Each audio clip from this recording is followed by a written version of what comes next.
Perjalanan ini terasa sangat menyedihkan. Sayang engkau tak duduk di sampingku kawan.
Itu dilakukan selama 4 jam untuk mendata semua screening semua masyarakat yang baik yang mau keluar dan demikian juga yang masuk utamanya yang akan berdiam, apakah dia itu statusnya sebagai warga yang habis perjalanan ataukah ada yang mudik, ada yang berlibur ya, atau ada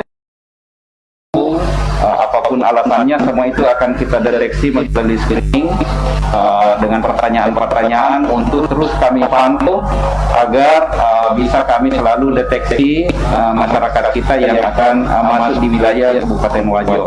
Dan sampai detik ini, sampai hari ini laporan yang ada di tim gugus kita ada 30 orang dalam pemantauan, kemudian ada satu kita satu orang pasien dalam pengawasan, dalam hal ini di Rumah Sakit Umum Siwa yang sekarang ini sejak kemarin saya perintahkan untuk diisolasi dan dilakukan pengawasan, tetapi semakin hari juga semakin membaik ya, mudah-mudahan ini nanti tidak sampai positif, tetapi terus kita melakukan upaya. Dan tentu yang paling utama ini adalah bagaimana kepada seluruh masyarakat khususnya di Kabupaten Wajo ini betul-betul disiplin mengikuti protokol kita agar apa yang kita khawatirkan memutus mata rantai penyebaran virus corona ini betul-betul kita bisa tangani sehingga kita selalu pada kondisi tidak atau zona hijau. Dan memang sudah masuk baik tim medis kita, karena yang menjadi kelemahan kita sekarang ini di samping rumah sakit kita bukan rumah sakit rujukan, tetapi saya tetap menyiapkan ruangan isolasi untuk mengantisipasi bila mana rumah sakit rujukan baik di Toraja, Jai, Pare, dan empat rumah sakit di Makassar tidak menerima kita, maka kita lah yang menangani di sini. Cuma yang menjadi problem kita sekarang ini adalah alat pelindung diri pada tim medis kita yang selalu cemas dan khawatir, sehingga kita masih menggunakan peralatan-peralatan darurat seperti jas hujan, alat-alat medis lain. Tetapi alhamdulillah kemarin kita juga sudah dapatkan masih terbatas dari Dinas Kesehatan Provinsi Tentu ini terus kita upayakan, baik pengadaan sendiri maupun bantuan dari Dinas Kesehatan Provinsi. Oke, baik, terkait tadi soal screening Pak, yang sudah ada petugas kesehatan memang di daerah-daerah perbatasan, jika memang ada masyarakat yang didapatkan suhu badan meningkat, apakah langsung dibawa ke rumah sakit atau di apa nih Pak? Jadi sudah ada protokolnya semua, dan di setiap tempat pintu itu kita sudah siapkan tenaga medis kita untuk melakukan penanganan, dan kalau memang itu dipandang perlu, itu langsung kita tangani di puskesmas, atau kalau memang dianggap masuk dalam ODP, itu langsung kita bawa ke rumah sakit. Ya, kemudian tentu upaya-upaya kita adalah bagaimana secara dini ya mengantisipasi agar betul-betul ini pintu masuk untuk menyebarnya ini kita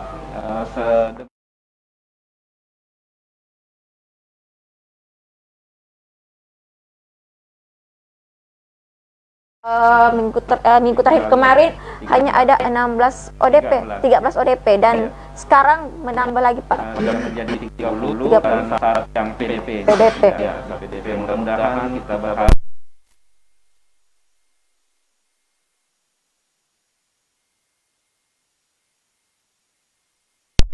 hasil swabnya nanti ini bisa menjadi negatif. Ya. Oke, terkait juga ini Pak, masalah pemeriksaan juga kemarin beredar di masyarakat, katanya terlalu lama dalam proses pemeriksaan. Ya, jadi memang di minggu lalu itu kita masih selalu menunggu hasil swab dari Jakarta, sehingga kadang-kadang sudah ada yang meninggal baru ketahuan hasilnya. Tapi alhamdulillah beberapa hari yang lalu pemerintah provinsi sudah memiliki 2 laboratorium untuk bisa melakukan pengujian, sehingga sudah bisa diketahui secepatnya di Makassar. Bahkan melalui rapid test, tentu sekarang ini sudah bisa, walaupun memang mungkin hanya sampai 30% tingkat akurasinya, tetapi ya saya kira ini menjadi upaya-upaya utamanya kepada tim-tim medis kita yang selalu menjadi garda terdepan untuk selalu berhadapan dengan pasien. Oke, selanjutnya ini Pak, terkait dengan fasilitas di rumah sakit. Kita kan hanya bisa memantau, walaupun memang ada yang positif terkena corona, apakah langsung kita rujuk ke Makassar? Ya, jadi yang jelas kami selalu komunikasi dengan rumah sakit rujukan. Hanya saja tadi itu kendalanya karena rata-rata rujukan juga sudah antri seperti itu, makanya kami antisipasi ruang-ruang isolasi yang bisa kita juga lakukan perawatan. Tentunya dengan ada juga sudah ada protokol penanganan di rumah sakit kami ini untuk bisa terus melakukan pengawasan kepada pasien kita, dan insya Allah kedepannya ini kami berusaha menambah juga ruangan-ruangan untuk mengantisipasi hal-hal yang kita tidak inginkan bila mana semakin membesar, tapi mudah-mudahan tidak. Kita tambahkan lagi ruangan-ruangan cadangan atau persiapan, dan beberapa relokasi anggaran yang ada kami sudah ajukan juga DPRD untuk bisa kita alihkan agar penanganan darurat untuk mempersiapkan fasilitas semua ini dengan alat-alat kesehatan.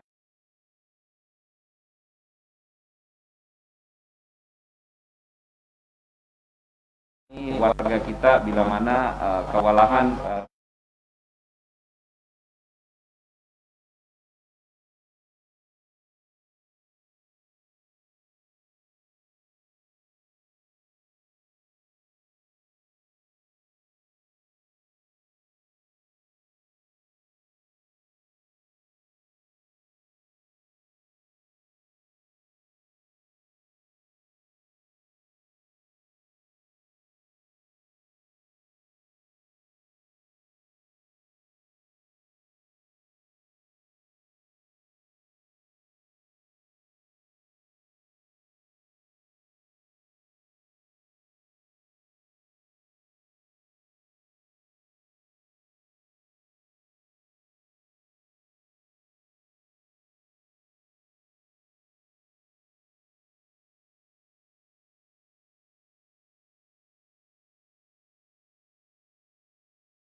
Hari ini juga akan sudah habis masanya. Ini akan diperpanjang lagi, Pak. Ya, insya Allah tanggal 2 April ini akan berakhir dan insya Allah akan kami perpanjang pada hari Senin yang akan datang besok. Kita akan perpanjang sampai Juni, ya sesuai dengan batas waktu Yang tidak ditentukan. yang tidak ditentukan ke depannya. Tetapi insya Allah kita selalu mengambil dasar dari tanggap siaga darurat nasional yang ditetapkan 29 Mei. Oke, baik Pak. Terkait dengan masalah penyemprotan disinfektan, kemarin banyak masyarakat juga yang kenapa katanya hanya di ranah-ranah publik saja kita adakan penyemprotan disinfektan seperti di sentral. Kenapa bukan di rumah-rumah warga juga, Pak? Ya, tentu memang ini bertahap. Yang pertama baru tenaga-tenaga relawan yang alhamdulillah sejak kemarin saya sudah perintahkan untuk dibentuk relawan-relawan desa untuk membantu. Demikian juga hari ini saya juga sudah sampai kepada Pak Sekda untuk kita lakukan perubahan tim gugus kerja kita yang tadinya diketuai oleh Pak Sekda, insya Allah akan diketuai oleh Pak Dandim, agar jaringan TNI kita akan membantu yang di provinsi juga diketuai oleh Panglima, dan kira ini akan bisa lebih bagus kolaborasi TNI, Polri, seluruh stakeholder yang ada melibatkan. Saya terima kasih atas nama pemerintah dari Kabupaten Wajo melihat tentunya para kualitas komunitas masyarakat kita, baik ormas, ya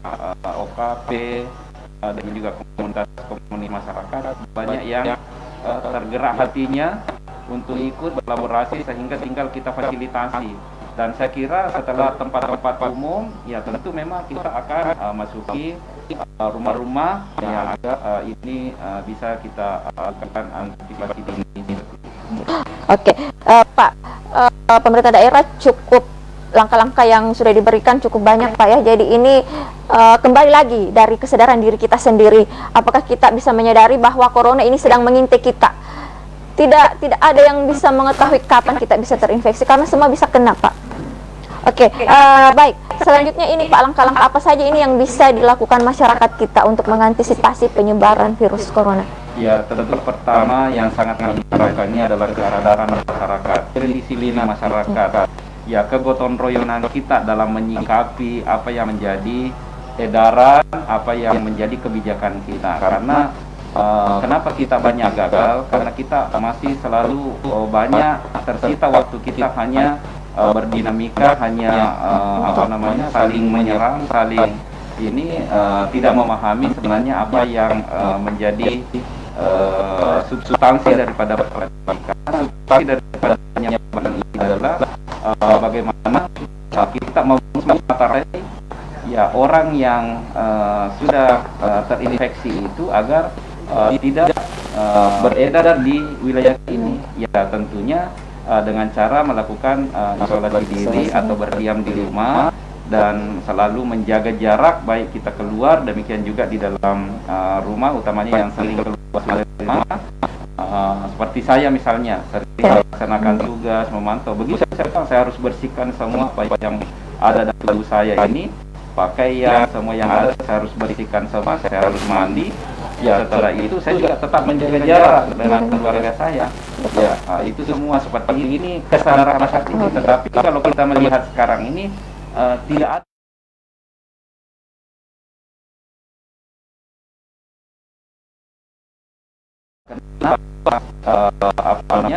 masjid kita nanti dijelaskan oleh ketua mewakili juga Majelis Ulama Indonesia. Kenapa masjid kita sejak 27 kemarin kita tiadakan? Karena kami sudah khawatir. Ya, yang kalau misalnya dalam bentuk ada satu situ yang terinfeksi, maka kita tidak bisa bayangkan bagaimana orang-orang yang ada di situ akan terinfeksi secara berjamaah. Artinya akan bisa cepat itu karena perpindahan ini itu sangat mudah sekali. Walaupun memang kita sudah antisipasi dengan peralatan, sudah kita bersihkan sebelumnya, tapi kapan ada orang yang terinfeksi ikut bergabung di dalamnya, maka itu akan memudahkan, apalagi kalau tidak pakai masker, kemudian tidak berjarak, ya kemudian dia lama berdiam di dalam, kemudian ruangan tertutup, itu semua berpotensi untuk bisa berpindah. Sehingga makanya itu kenapa di pasar, karena di pasar masih mudah kita kendalikan, walaupun selama berbelanja itu selalu kita bisa atur antara pembeli dengan penjual. Ya, saya sudah tegaskan kemarin, tolong kalau ada pasar yang tidak mau mengikuti petunjuk kita, tutup. Saya sudah sampaikan begitu. Antara lain, pertama, baik pedagang maupun pembeli harus menggunakan masker. Yang kedua, tidak boleh sentuhan. Ya, uang yang selalu dipegang, begitu sudah selesai dipegang, tangan lagi, dibersihkan. Ya, demikian juga boleh ada tumpuk di sini, harus ada beberapa yang mengatur sekarang. Kalau tidak bisa dilakukan itu lupa. Kemudian kita juga pedagangnya yang prioritas adalah makanan pokok. Karena ini persoalan perut. Ya, ini karena kehidupan ini kita hentikan kehidupan ini. Ya, walaupun nanti pada akhirnya nanti kebijakan pemerintah pusat kalau pada perkembangannya nanti ada hal-hal tertentu, ya tentu lain lagi ceritanya.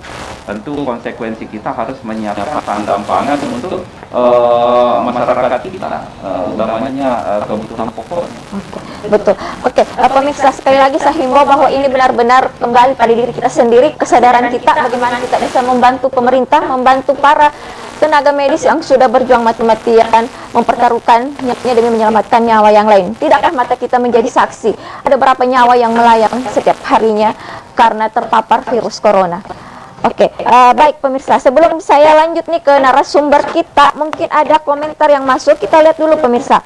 Atau mungkin ada ini berinteraksi langsung bersama Bapak Bupati, bisa menelpon langsung di nomor 081144561116.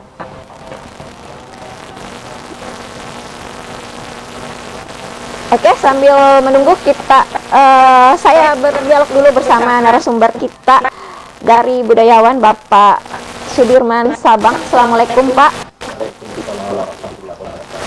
Oke, ini Pak, saya ingin mendengar pandangan atau catatan sejarah terkait dengan wabah COVID-19 atau virus corona.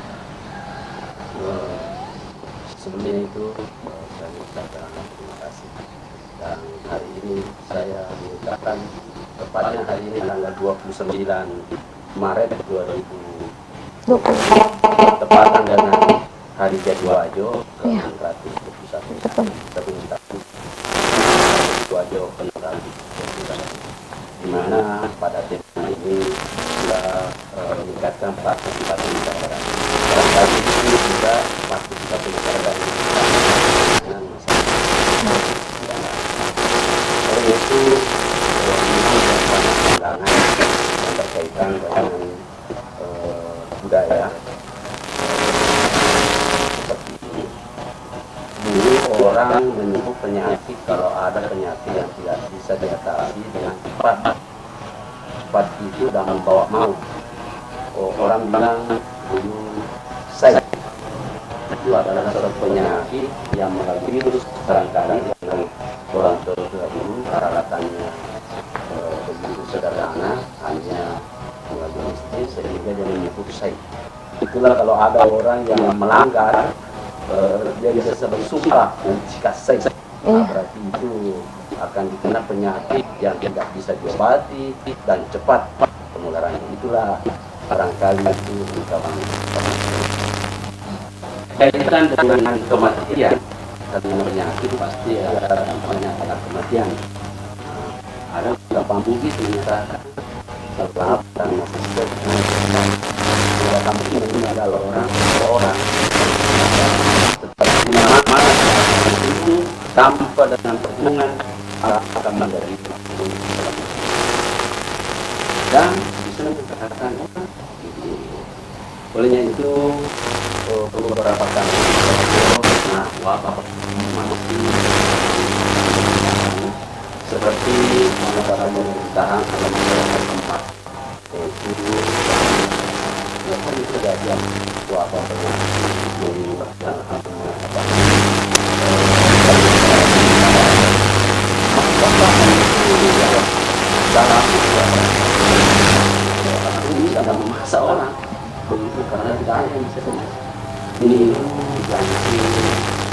akan sedikitkan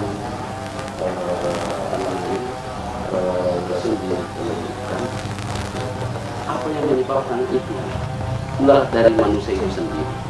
Apa yang dikatakan karena banyak pada saat orang membenarkan yang salah, menyalahkan yang benar. Nah, itu. Jadi kalau ada pelanggaran-pelanggaran itu ada dampak yang diberikan kepada masyarakat itu sebagai kekurangan, sebagai siksaan kepada orang. Dan nanti katanya berhenti apabila si pelanggar ini akan dihukum dengan hukuman yang itu diungkap oleh Latirina Totaba, seorang negarawan kita yang diwajib. Lalu kedua, juga pernah diwajib terjadi wabah sekitar tahun 1859. Masa pemerintahan ada masyarakat itu cincin.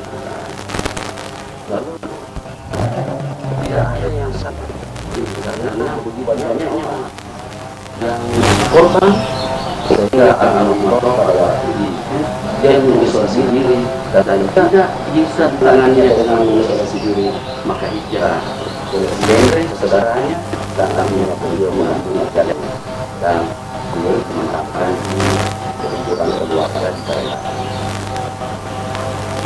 Wabah ini lalu diatasi dengan seorang hadis yang datang melihat bahwa masyarakat ini bisa habis kalau tidak ada yang tangan. Langsung datang seorang tabib yang bernama Musa. Kita tabib ini memang mungkin barangkali Allah menakdirkan untuk datang ke Majo melihat itu. Lalu tabib ini menggunakan jalan lokal ketika menghadapi itu dan penbanyak apa namanya tetap bertakwa kepada Allah Subhanahu wa Ta'ala. Sehingga itu yang dilakukan.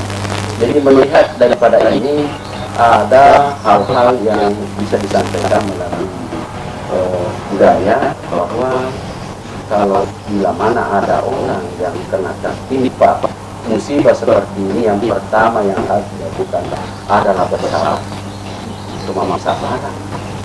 Sebab itu adalah salah satu motivasi untuk membawa kita kembali satu. Yang kedua, selalu memberi semangat dengan menyampaikan kalau kita mendatangi orang yang sakit, ketika kita mau pergi, yang memberi semangat dengan ucapan budi, macam mudah-mudahan sehat. Dan yang ketiga, apabila terakhir kita barangkali sama ini, itulah yang dinamakan ajal sudah yang menjemput kita. Memang ada bisa mampu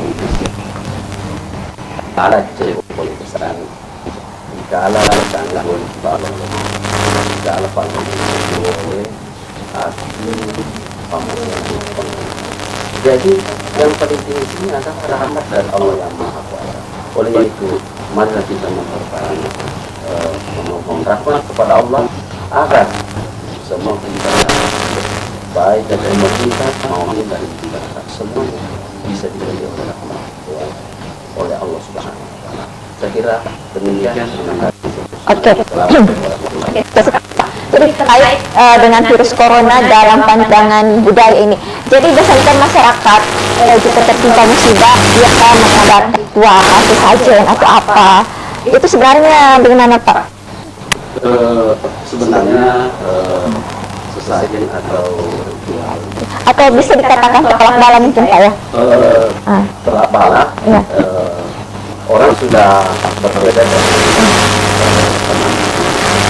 teman itu ya karena belum ada nominal pembaruan ya materi orang dulu ke masjid kalau hari Jumat di bawah kepala pisang ayam dan itu nantinya kan bisa dipelihara dan seterusnya. Tetapi kalau ini mau diinginkan banyak sekarang masih tidak ada orang yang membayar. Kenapa masih belum melakukan? Dan kalau tolak balas seperti musibah itu minta kepada itu, silakan pelihara alam. Nah, kenapa alam yang karena tidak menghormati alam misalnya. Jadi tolak balas itu ya sekarang ini kita pelihara. Tak usah adakan yang dilakukan oleh orang tua. Karena orang tua begitu itu kesimpulannya adalah menginginkan alam ini bagaimana bisa ramah dengan manusia. Ya. Tapi kalau manusianya tidak ramah kepada alam, tentu alam tidak ada. Jawabannya tidak ada manusia. Kalau orang yang hidup di pinggir sungai pasti akan ramah dengan air. Manusia yang hidup di pegunungan juga ramah. Oleh ini berbagai orang wajo, ya, ada simbol itu antara masyarakat dengan pemerintah. Dia bilang berkomitmen. Masyarakat sendiri dikumpul ketemu ditanya itu bila mana pemerintah mendapat kesenangan, mendapat kesuksesan, masyarakat akan berkerumun mendapatkan kegembiraan dalam kemenangan itu, kesuksesan itu. Dan bila mana pemerintah dalam keadaan mendapat musibah seperti itu, maka masyarakat juga akan menuju program itu. Maka masyarakat itu dan ditanya tadi disitulah antara kerjasama masyarakat dengan pemerintah dari pandangan kita. Saya kira orang tua dari kita sudah tidak pernah bertentangan dengan program apa yang dilakukan oleh pemerintah. Itulah barangkali simbol yang dilihat oleh masyarakat Wajo itu yang ada di pintu gerbang yang menyatakan Maradeka Wajo, nah jadi yang alena Maradeka, tanah ini tanah yang kemakitannya Maradeka mana ada sama tulisan dan melakukan. Hukum kita sudah seperti itu.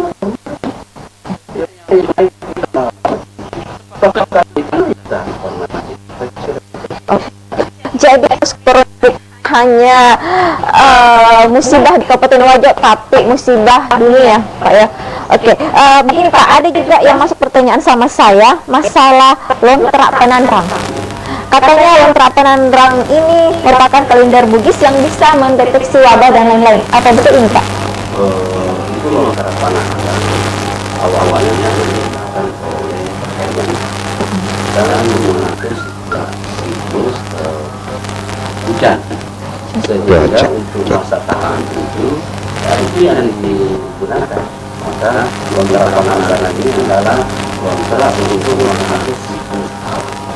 Tapi kalau alam tadi yang saya katakan ini sudah tidak menjadi tanda-tanda bagaimana alam itu, apakah yang panjang atau tidak, dan bagaimana karena dia bertumbuh daripada ada dua yang lontera melihat catatan.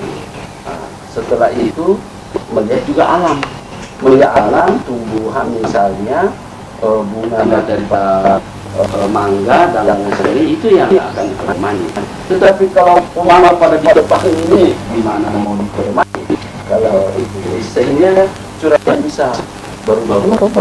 Nah, sehingga sudah tidak berhasil lagi untuk dijadikan pedoman karena pada hakikatnya alam yang sudah kita bisa sudah tidak menjadi pedoman karena kita sendiri yang akan merusak alam. Terima kasih. Oke, baik. Terima kasih Pak Sudirman. Oke, selanjutnya kita beralih ke narasumber Bapak Ray Guruta terkait masalah virus corona dalam pandangan agama. Nah ini Pak, saya mau nanya ini masalah imbauan salat di rumah bahkan berimbas pada salat Jumat. Bagaimana ini Pak? Baik. Bismillahirrahmanirrahim. Assalamualaikum warahmatullahi wabarakatuh. Hamdan syukrillah salatan wa salaman ala karim wa alihi wa sahbihi amma ba'du. Sangat memang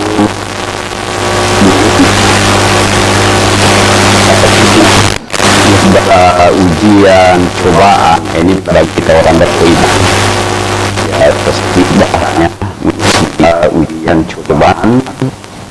atas wabah COVID-19 ini, wabah coronavirus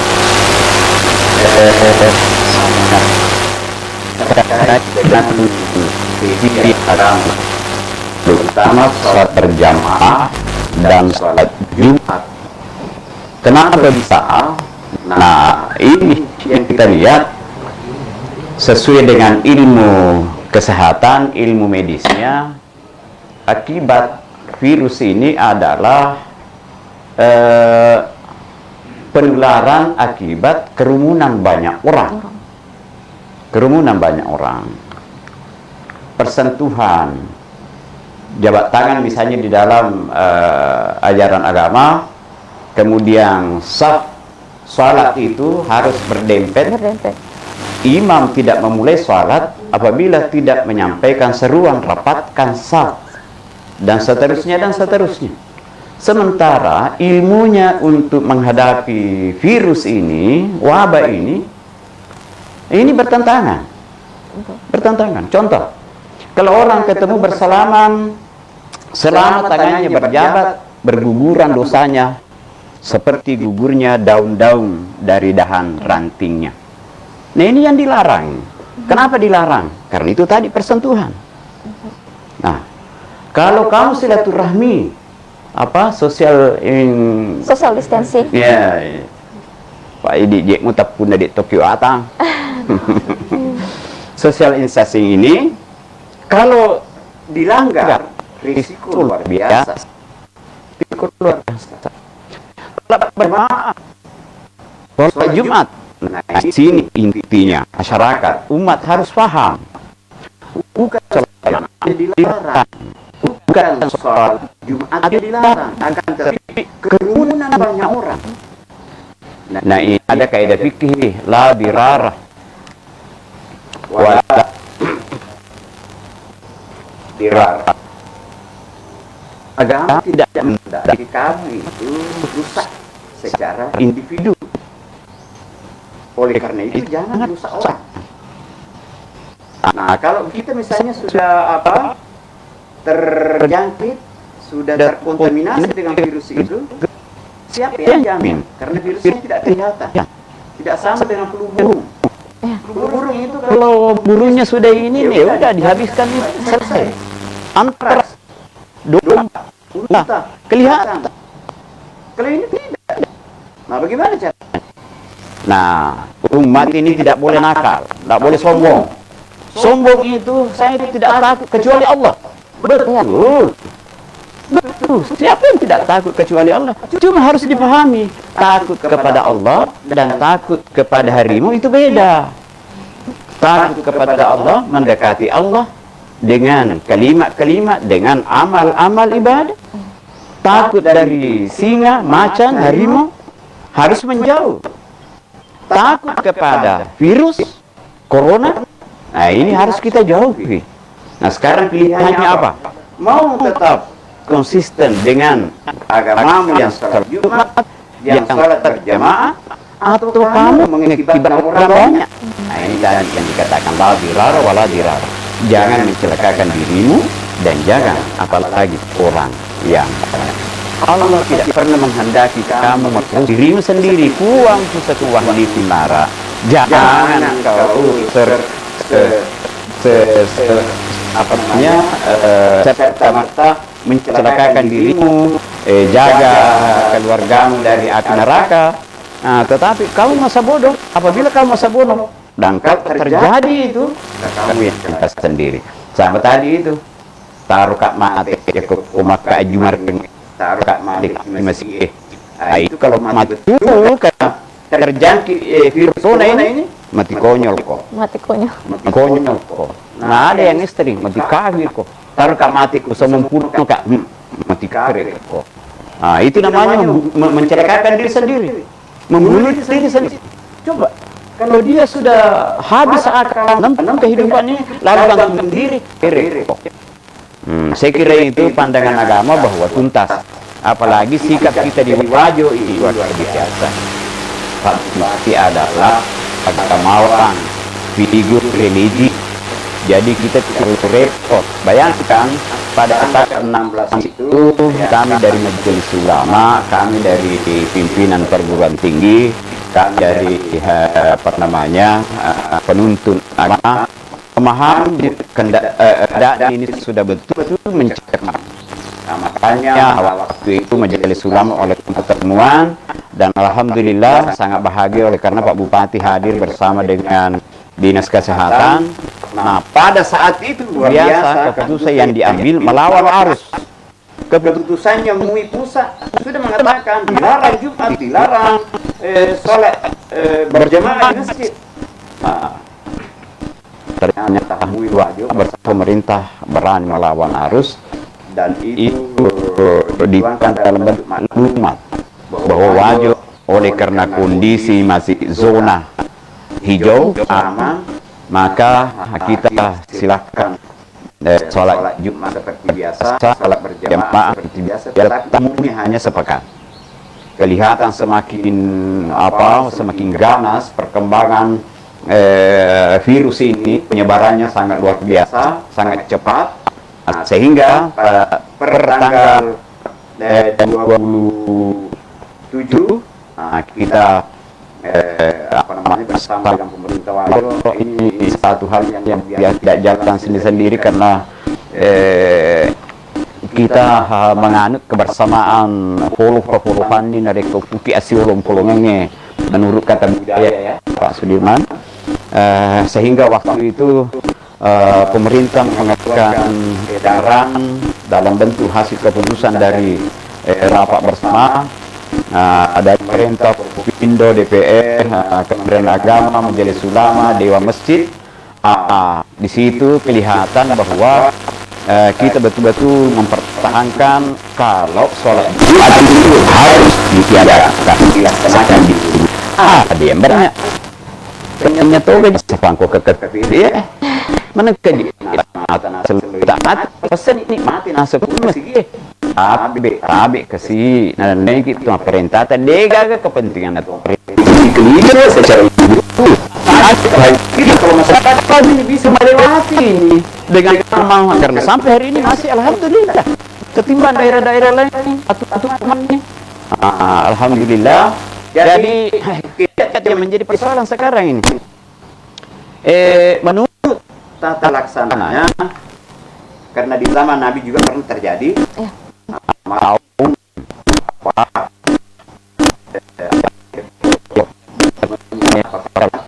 liprah Rasulullah tahu itu sehingga rasa itu sederhana kali agak nasa Nabi Rom kena kena virus kena wabah aja kan Rom dari angkalasa itu dia melihat tahu aja tuh kita lebih di situ mati lockdown. Ini adalah sangat tetapi ada pertimbangan lain oleh pemerintah kita masih menghindari itu, sangat justru lebih berat itu risikonya kalau dihilangkan itu. Kenapa?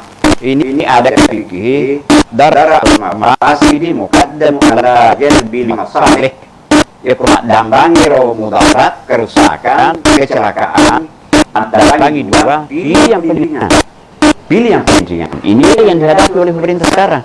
Lockdown kerusakannya luar biasa, tetapi kalau jalan seperti ini ya ada kerusakan, tetapi ketimbang tadi lockdown ya lebih berat. Nah, kembali kepada sholat Jumat tadi, sholat berjamaah tadi di Jasulullah itu ada tata laksananya. Ya, kalau azan itu hari Jumat azan karena tetap azan. Ya, karena ada masjid dia tutup total. Nah, kemboy ro sigiro. Oh, macam mana maghrib jemaah? Masa kebiri ini ini. Langsung nyatain langsung saja. Tesnya. Siap kumatkan saja selama ya orang muat tamat bisa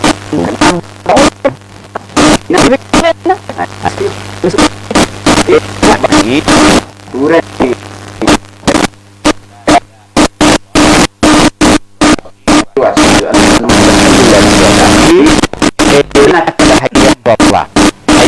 Maka dalam ini salu fi buyutikum. Pada masa sempajan bolamu. Pero tempo na nabitaro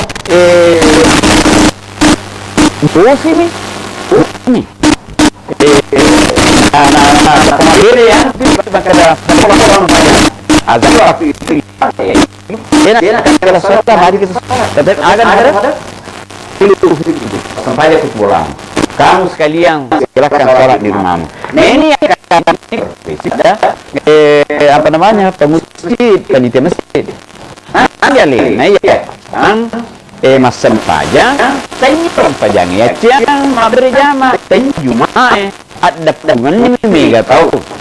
Nah ya kok kira ini kalau tanggung jawab ya kiruntum kibat pertemuan banyak orang mengibat kesalahan setelah itu pengejaran itu berapa ratus orang terinfeksi virus itu. Nah inilah yang apa namanya perlu dipahami oleh masyarakat kita supaya bukan antara agama dengan cobaan ujian musibah ini. Ya kita harus menghindarnya jauh lebih utama ketimbang cuma boro-boro mabutan taruh.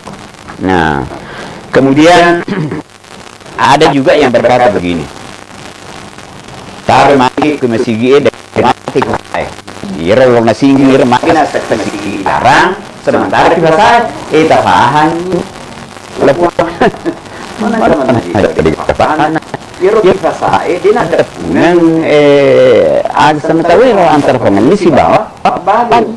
Kemudian ada petugasnya itu boro-boro tahu ya kok kita masih gini wadi boro-boro tahu sejarah bersih mau ada yuk matengahnya mas sempaja tahu kemudian yang kedua ini urana di kehidupan secara fisik kiko saya ya kita di mana tadi mana yang boleh baca tadi mana marah kok marah. Itu sebabnya itu pemerintah melihat secara komprehensif. Nah, kemudian ketiga, ekonomi kalau semua apa namanya gelanggang ekonomi ditutup, dihentikan, tanya itu aja. Macam mana ini? Agak nanti tahu agak itu semua sehingga sekali lagi para orang jangan mencelakakan sendiri, apalagi menciptakan orangnya. Mungkin itu untuk sementara. Ya. Baik Pak, terima kasih. Jadi di sini kita takut tapi jangan kita bisa panik tapi jangan melebatas Pak ya. Karena kan orang mengatakan bahwa ini virus ini hanya kecil. Kenapa kita tidak takut dengan Allah? Dan kemarah kalau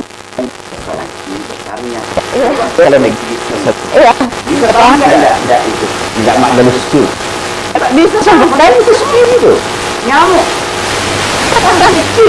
kenapa kok racun iya coba mencegah itu tidak kena malaria coba bukan masalah takut. Nah sekali lagi takut kepada Allah, takut kepada keduniaan beda. Takut kepada Allah kita dekat. Maka saya malu mau cek lama Jumat, mendekati Allah. Engkau mudarat lebih besar di balik itu. Aja nih Jumat mati sudah dengan Allah. Engkau Jumat ketiga, keempat, kelima dan seterusnya. Ini celaka tambahan orang apa? Lebih besar mudaratnya.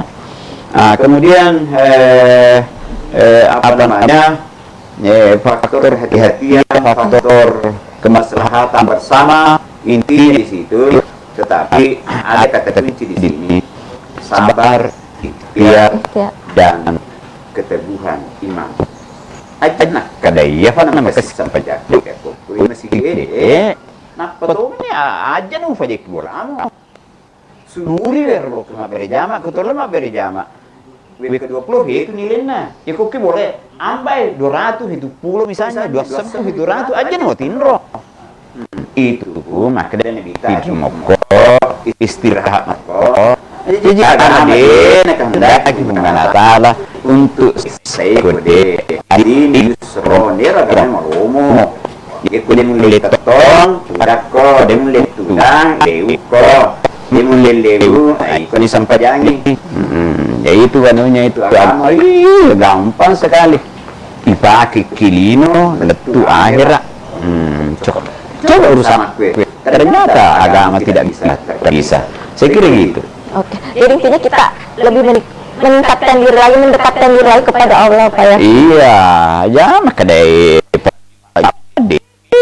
pemikir itu supaya tajuk mau pemikir itu ini lah amat sunnahmu apalagi ulah sabang ini dia kecuali kepuasan kecuali puasa sunnah benar sabang.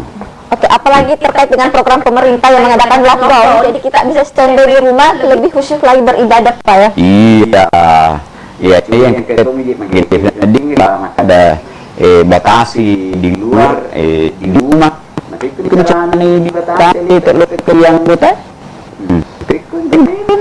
Rasa mana ke selona rebut ini? Kuna betul nama batasi ni nak ada jumus siapa? Ya terlalu Petugas kesehatannya yang boleh aja mulai membahayakan itu apa namanya ya keluarga kasihan keluarga. Oke, terima kasih. Sepertinya oke kita break sebelum lanjut ke gambar berikutnya. Pemirsa jangan kemana-mana, sesaat kami akan kembali tetap di program Bupati Menyapa. Menyapa.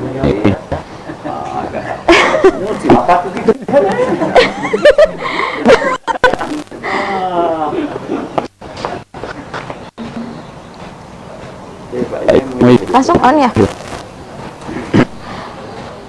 Oke, pemirsa kembali bersama kami di Bupati Menyapa, dan saat ini kita membuka kesempatan bagi para pemirsa yang sedang bergabung di program kami.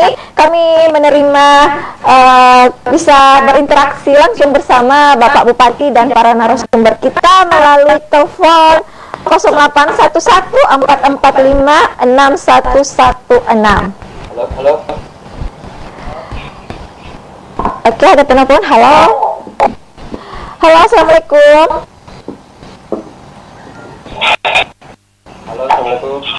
Halo, assalamualaikum.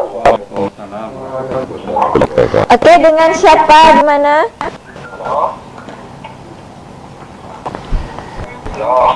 Halo, halo, assalamualaikum. Dengan siapa?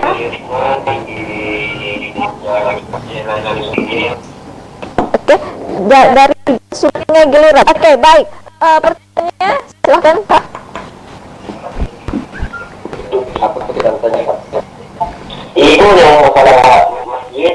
Oleh ada satu orang yang tinggal di Thailand dan ada satu orang yang mereka sholat di masjid di itu semua yang ada. Misalnya kalau tinggal orang di masjid.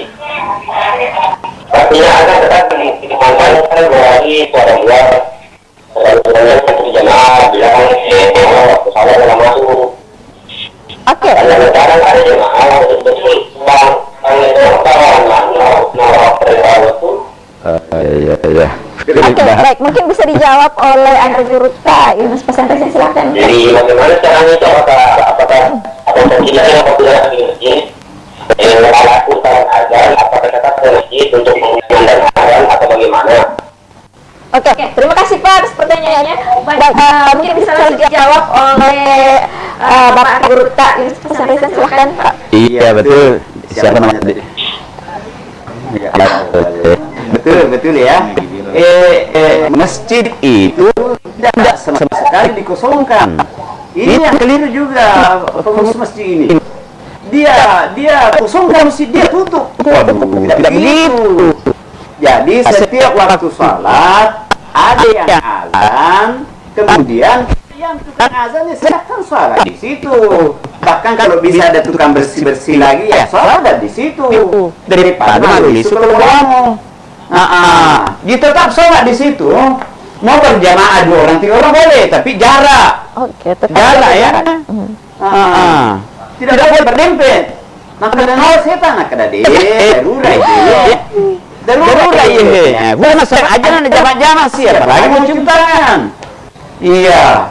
Jadi masjid tidak dikosongkan ya. Cuma azannya, ini azannya. Coba dengar. Azannya itu sesudah syahadat ya, asyhadu an la ilaha illallah 2 kali, wa asyhadu anna muhammadar rasulullah 2 kali, langsung sallu fi buyutikum. Saya ulangi, sallu fi buyutikum, salatlah di rumahmu masing-masing.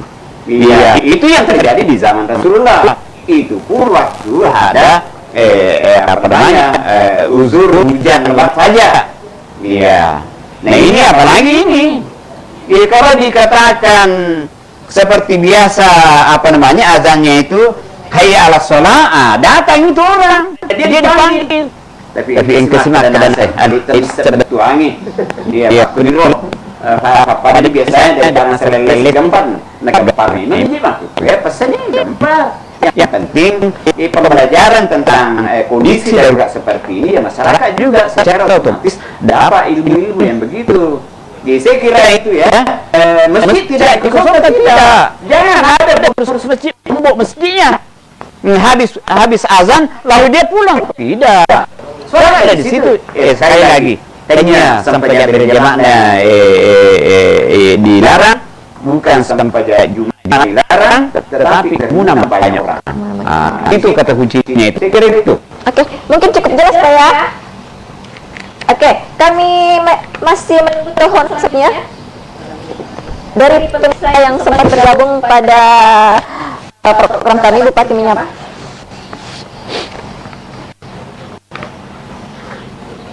Oke, kami masih menerima telepon di nomor handphone 0814445616. Kalian bisa berinteraksi langsung bersama Bapak Bupati dan kepada para narasumber kita pada hari ini.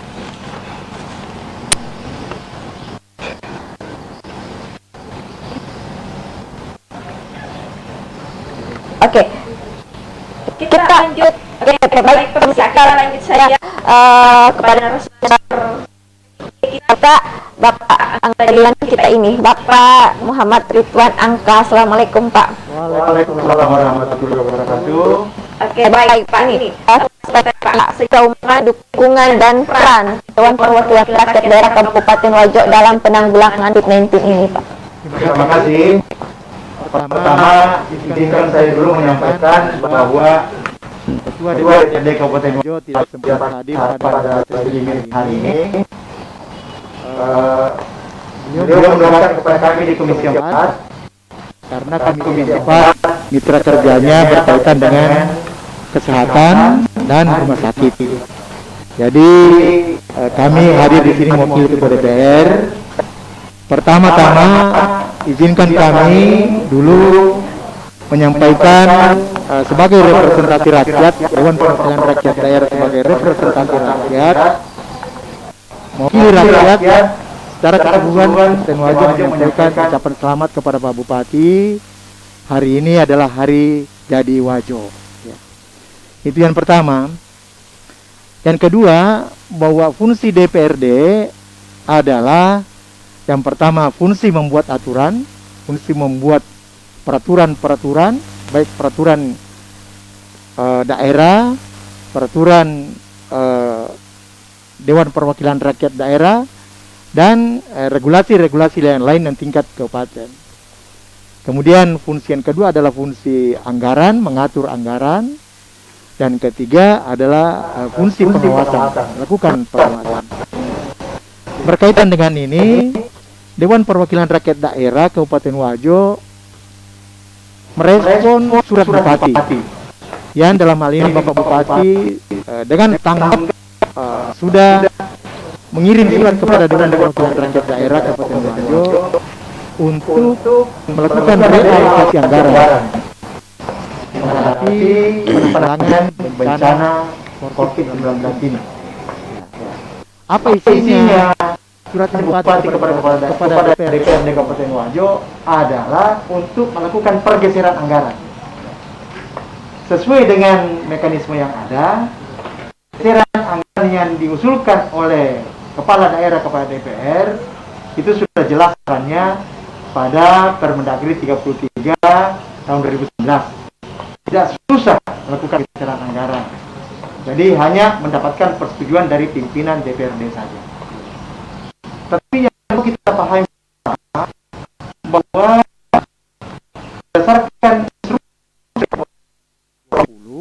tentang refocusing, tentang realokasi anggaran, dan tentang pengadaan barang dan jasa. Ada 3 inti surat atau instruksi presiden yang ditujukan kepada para menteri, ditujukan kepada para gubernur, dan ditujukan kepada para bupati. Yang pertama adalah refocusing. Apa itu refocusing? Pemerintah kabupaten diharapkan untuk fokus ke mana? Fokus pada kegiatan penanggulangan virus corona. Itu dulu yang pertama. Ada 3 intinya instruksi presiden. Yang pertama, pemerintah kabupaten harus fokus pada mana? Kemudian kalau sudah fokus, apa yang harus dilakukan oleh pemerintah kabupaten? Itu geser anggarannya. Bukan pergeseran, bukan realokasi namanya. Realokasi anggaran untuk mendukung apa yang mau diputuskan oleh pemerintah kabupaten. Kemudian sesudah itu lakukan pengadaan cepat. Tidak lagi melakukan pengadaan barang dan jasa di waktu normal. Tetapi ada kemudahan yang dilakukan oleh pemerintah untuk melakukan pengadaan barang dan jasa. Itu juga hal yang diatur di dalam Impres nomor 4 tahun 2020. Jadi ada perseran anggaran yang memang untuk dialokasikan. Tidak serta lakukan pengadaan. Yang penting dulu yang harus dilakukan apa ya pemerintah kabupaten. Apa yang dia mau lakukan? Dia mau lakukan untuk penambahan kamar isolasi. Dia mau menambah tenaga medis. Dia mau membeli obat-obat dan sebagainya. Itu yang kita temukan. Ya. Oleh karenanya, Dewan Perwakilan Rakyat Daerah menunggu dulu apa yang mau dilakukan di desa kabupaten.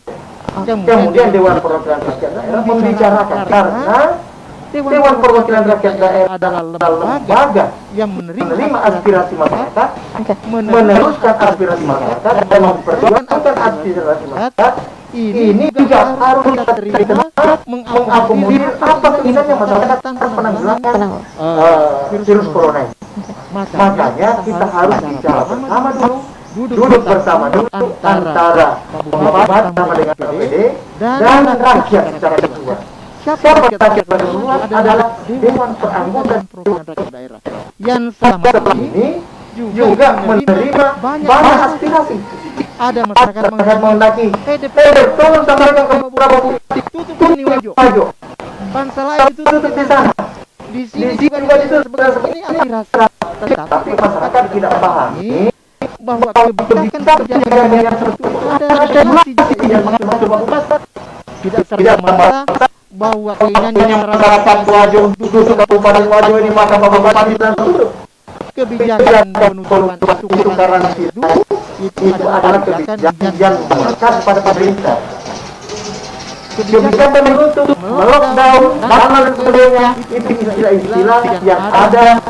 Sesungguhnya lockdown, kemudian social distancing, physical distancing, dan lain sebagainya itu adalah istilah-istilah yang di luar daripada negara yang ada.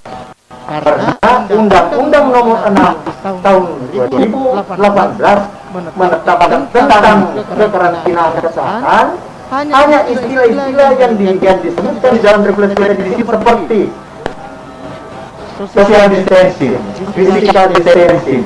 Itu ada dalam regulasi kita. Itu pembatasan sosial dalam skala besar. Tapi kenapa pemerintah tidak menggunakan dulu itu? Kalau itu digunakan istilah-istilah, maka pemerintah terjebak di dalam regulasi tadi ini. Apapun konsekuensinya kalau istilah pembatasan sosial berbasis besar, berskala besar, konsekuensinya adalah karantina. Kalau karantina, tadi yang seperti Bapak katakan sampaikan tadi bahwa ketika sudah di karantina, maka kewajiban pemerintah adalah menyiapkan kebutuhan makannya, dan lain sebagainya, obat-obatnya, sampai sapinya, ayamnya, kambingnya disediakan oleh pemerintah. Itu konsekuensi daripada regulasi undang-undang kita nomor 6 tahun 2018. Oleh karenanya kalau ada istilah-istilah yang berkeliaran, ada physical distancing, ada social distancing, ada lockdown, itu istilah yang menurut saya digunakan pemerintah untuk keluar dari istilah dulu ini, istilah karantina. Karena ketika pemerintah menggunakan istilah karantina bahwa saya mengkarantina daerah ini, maka konsekuensinya itu tadi pemerintah pusat, karena pemerintah daerah loh ya, pemerintah pusat punya kewajiban untuk menanggung kesalahannya mana daerah yang dikarantina itu. Yang pertama dulu, mereka hanya ini dulu dari pemerintah barangkali sehingga menggunakan istilah di luar daripada regulasi itu. Ya. Kenapa? Karena memang pemerintah pusat juga sampai hari ini belum bisa mengeluarkan kata-kata karantina, pengganti daripada lockdown, pengganti daripada distancing.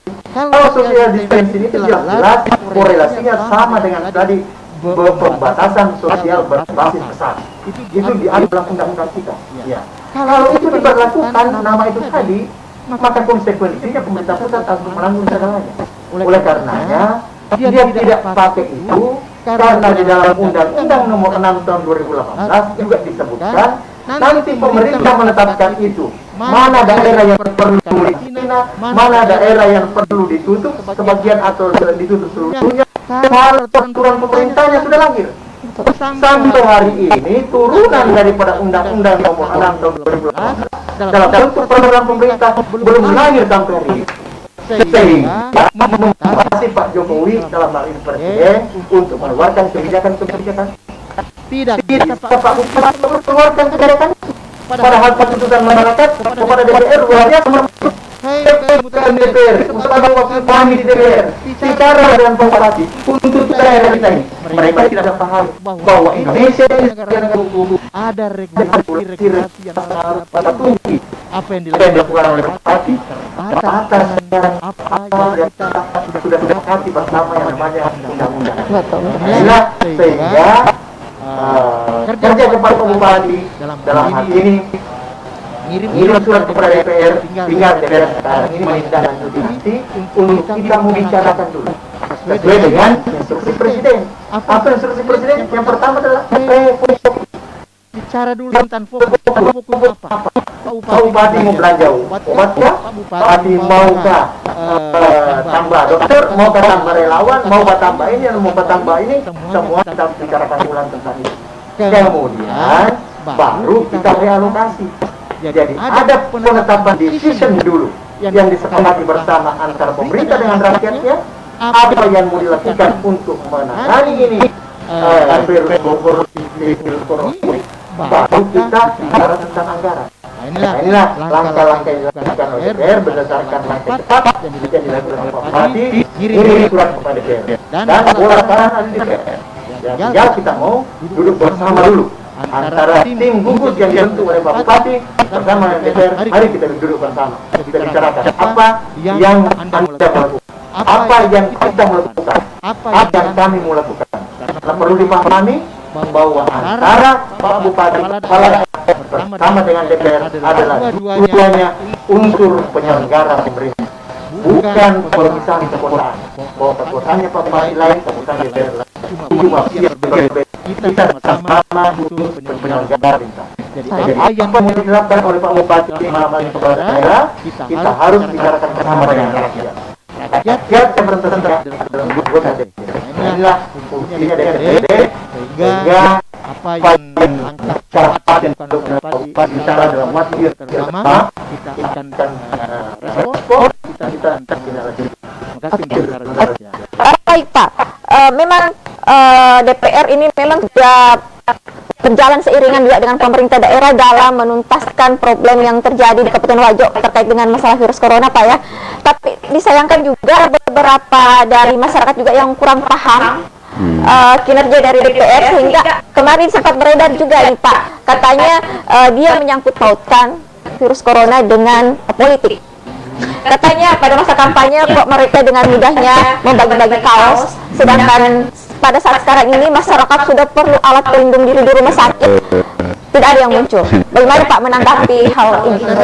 Sebuah pikiran yang bagus dan membangun juga, tetapi tidak mesti bahwa apa yang dibuat masyarakat sekarang ini harus dibayar kontan dengan turun anggota DPR membagikan masker, membagikan hand sanitizer. Itu bukan seperti itu. Fungsi DPR sebagai penyelenggara pemerintah bersama-sama dengan pemerintah, bersama-sama dengan Pak Bupati, kepala daerah untuk membicarakan itu. Apa yang mau dibantukan kepada masyarakat? Kalau masyarakat kita seperti tadi Pak Bupati sampaikan, masyarakat kita misalnya di sini ada yang betul-betul sudah terjangkit, sudah pasien dalam pengawasan. Kalau bikin rujukan ke rumah sakit Makassar rasanya ditolak. Kabupaten sudah ada langkah konkret ya. Dia memperluas di sini rumah sakit kita dengan membuat ruang-ruang isolasi untuk itu. Ini semua hal-hal yang dilakukan oleh DPRD. Dan sarannya DPRD kepada Pak Bupati bukan hanya sebatas itu. Kalau boleh DPRD menyarankan, kami DPRD menyarankan kepada Pak Bupati, kalau bisa rumah sakit kita di Wayo di sini ada salah satunya apakah Siwa atau rumah sakit Pulang atau Kelang ini menjadi rumah sakit rujukan. Bukan hanya 9 saja rumah sakit yang ada ini yang ditetapkan di seluruh Nusantara. Tetapi pemerintah juga membuka daerah-daerah yang menjadikan rumah sakitnya sebagai rumah sakit rujukan, rumah sakit second line namanya, itu boleh sepanjang daerah yang bersangkutan bisa memenuhi kriteria dan persiapan apa yang masuk dengan rumah sakit rujukan. Betul apa yang dilakukan oleh Pak Bupati sekarang sudah mengambil langkah-langkah konkret persiapan bantal untuk ruang-ruang isolasi. Jangan tapi yang tidak sebagai beredar informasi semua bahwa cucunya saja mantan ketua DPR baru lagi mendapatkan peralatan juga di sini. Tentu saja dalam hal yang Bupati dan DPR tidak mau seperti itu dan sudah sudah membuka ruang-ruang nanti kita di sini. Tidak pelakunya terhadap ruang-ruang tinggal dengan dari rumah sakit bukan dasar-dasar dari undang-undang tadi adalah pemerintah tinggal pemerintah boleh nggak Wayo dijadikan rumah sakit bukan kalau sudah siap berdiri pemerintah kabupaten untuk berjalan dan itu terbuka rumah sakit pemerintah ada melakukan lain kalau pemerintah menyiapkan rumah sakitnya sesuai dengan tidak diperlukan ini adalah dorong kalau kita angkanya dibicarakan dan berbalirnya pada apa cuma apa yang dilakukan untuk menggeser negara itu yang namanya rakus tadi harus kita bikin persiapan karena kira-kira akhirnya kita ngomong antara apa yang dilakukan oleh Pak Bupati dengan apa programnya masyarakat tentang penanganan virus ini karena kendala yang macam-macam ya sudah mau sudah tahu bukan sudah ada audio kepada Pak Bupati tanggal selalu tutup nanti ditutup tidak tahu dari situ kepada regulasi yang kita lakukan. Oke, baik Pak. Terima kasih Pak. Oke, baik pemirsa, kita ada telepon masuk dulu Pak. Kita terima dulu Pak. Halo, assalamualaikum. Halo, assalamualaikum.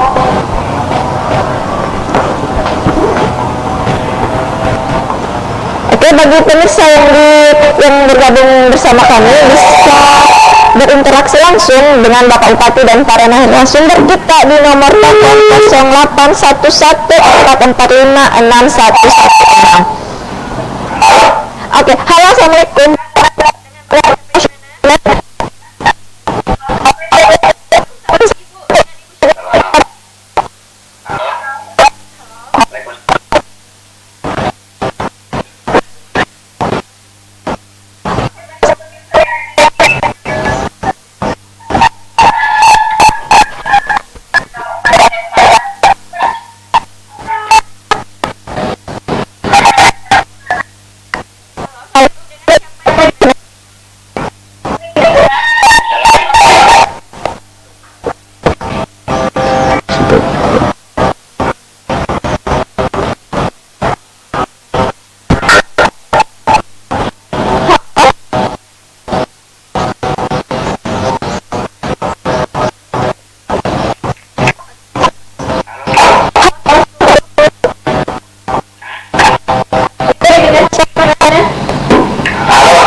Ya, halo. Halo. Silakan.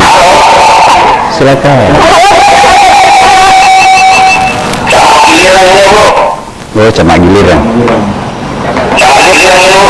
Oh iya, Bapak dengan Bapak Camat Giliran. Iya, bertanya dengan siapa, Pak?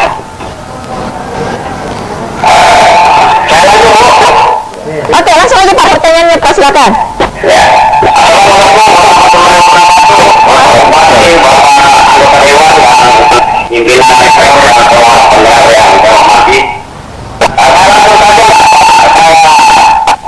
ingin menyampaikan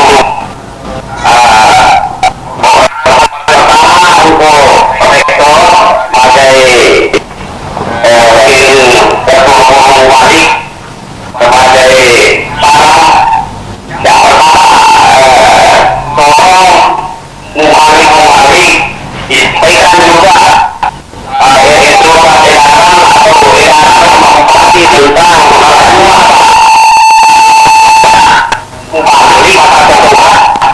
yang tidak mengindahkan kelahiran itu yang saya ini lakukan di Kecamatan Giliran untuk sementara membunuh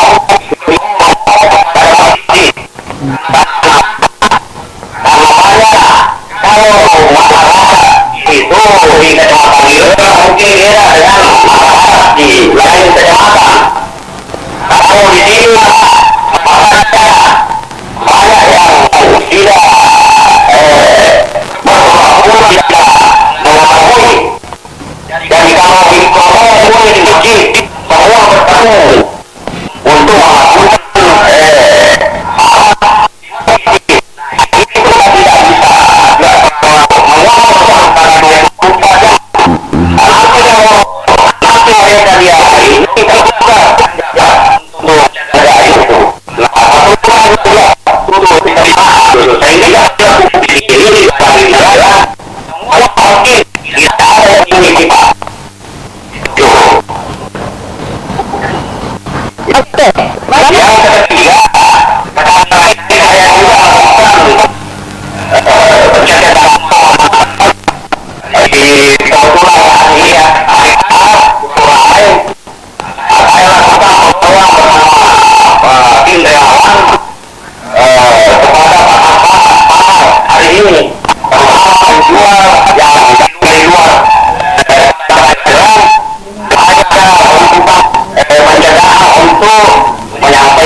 Waalaikumsalam warahmatullahi wabarakatuh. Terima kasih Bapak Camat atas pertanyaannya.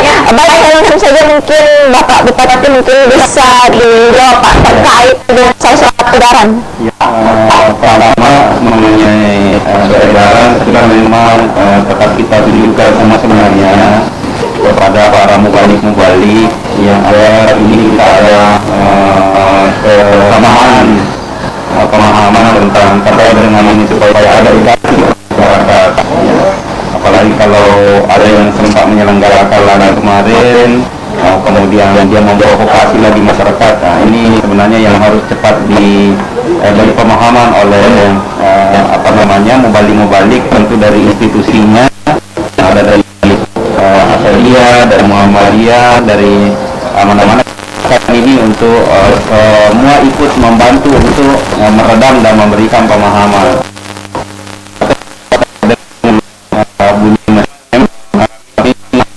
Di video conference bisikan ya, kalau memang apa yang disampaikan tadi oleh Pak Kiai, bahwa setelah begitu langsung dijelaskan bahwa masing-masing di rumahnya sholat ya, kalau dia memahami tadi maksud asalnya ya, makanya itu diharapkan begitu selesai asar kebijakan bahwa menutup karena mungkin masanya juga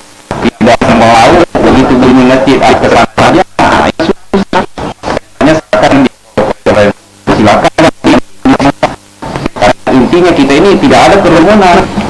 Kalau sudah harus dia di pasar. Kalau dia tidak dengar, kita atur jatuh saja pesannya.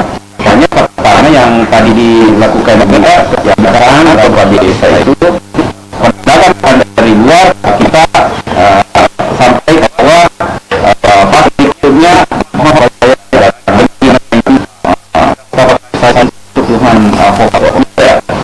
Tuhan kita supaya menerang dari pendapat kita dan jumlah orang yang berinteraksi di dalam bahasa. Makanya upaya-upaya itu ya yang dilakukan dengan melihat kondisi wilayah, karena ada memang kondisi yang tidak bisa disamakan semua seperti itu ya. Saya kira itu barangkali terkait tadi pertanyaannya. Baik, ada yang ditambahkan pada Bapak atau silakan. Baik, Assalamualaikum Pak Camat. Masalah. Kami Pak Camat giliran yang saya hormati, karena ini ada suara azan di sini. Sebentar kita lanjut. Baik, pemirsa dimanapun Anda berada, kita jeda sejenak, jangan kemana-mana, tetap di tempat ini apa.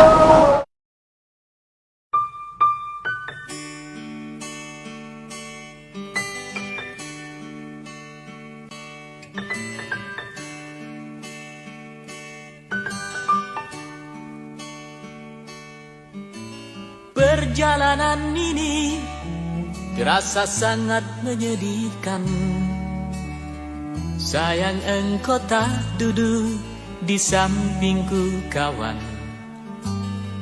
Banyak cerita yang mestinya kau saksikan di tanah kering bebatuan. Oh, oh, oh, oh, oh.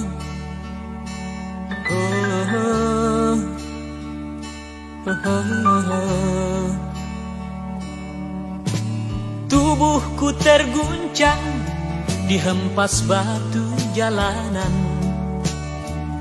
Hati tergetar menampak kering rerumputan. Perjalanan ini pun seperti jadi saksi. Gembala kecil menangis sedih. Oh, oh, oh.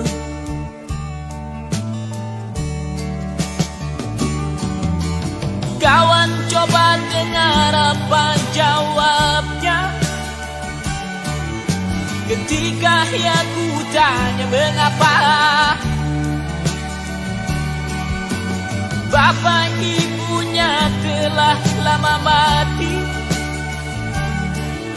ditelan bencana tanah ini. Sesampainya di laut, ku kabarkan semuanya kepada karang, kepada ombak, kepada matahari. Tetapi semua diam, tetapi semua bisu. Tinggal aku sendiri terpaku menatap langit. Barangkali di sana ada jawabnya. Mengapa di tanahku terjadi bencana? Mungkin Tuhan mulai bosan melihat tingkah kita yang selalu salah dan bangga dengan dosa-dosa.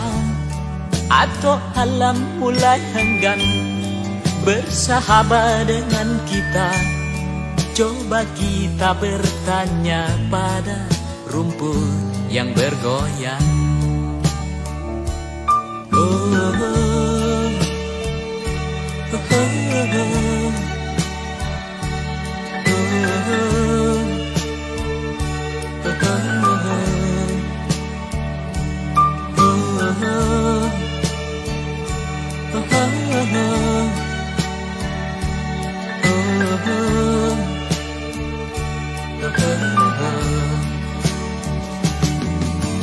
Kawan coba dengar apa jawabnya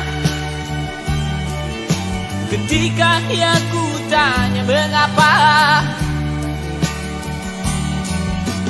bapak ibunya telah lama mati ditelan bencana tanah ini. Sesampainya di laut, ku kabarkan semuanya kepada karang, kepada ombak, kepada matahari. Tetapi semua diam, tetapi semua bisu. Tinggal aku sendiri, terpaku menatap langit.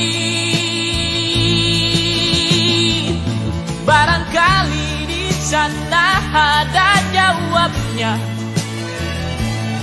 mengapa di tanahku terjadi bencana. Mungkin Tuhan mulai bosan melihat tingkah kita yang selalu salah dan bangga dengan dosa-dosa. Atau alam mulai enggan bersahabat dengan kita. Coba kita bertanya pada rumput yang bergoyang. Oh, oh, oh, oh, oh, oh.